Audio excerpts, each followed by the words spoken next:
La FEV Paris, c'est une antenne d'une association nationale d'éducation populaire qui propose différents terrains d'engagement à la jeunesse et notamment aux étudiants depuis maintenant plus de 20 ans. Le souhait de la FEV, c'était de créer un lien entre deux jeunesses qui ne se rencontraient pas ou peu, à savoir la jeunesse étudiante et les jeunes habitant les quartiers prioritaires et qui rencontrent des fragilités sociales, scolaires tout au long de leur parcours.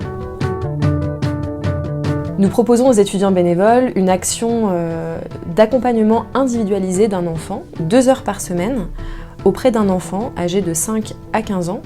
La plupart du temps, les séances se déroulent au domicile de l'enfant, mais également elles peuvent se dérouler en bibliothèque. À Paris, 400 enfants sont accompagnés par ce dispositif.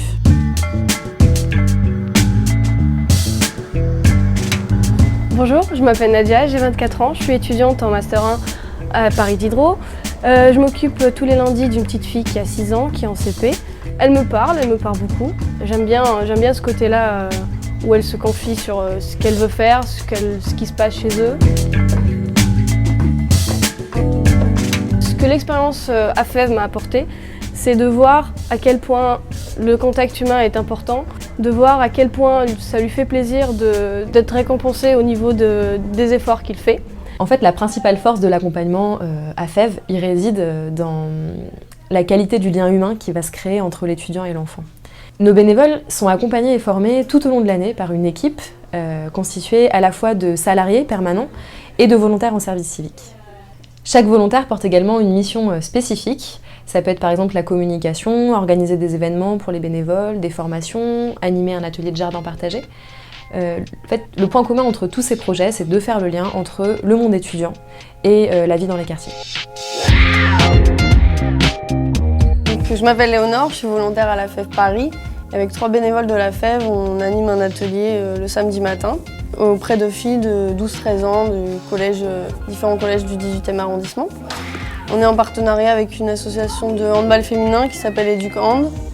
Donc le matin, les filles vont faire 1h30 de handball et 1h30 d'atelier où on a fait différentes activités, de l'écriture, de la photo, de la vidéo, de la danse, de la peinture.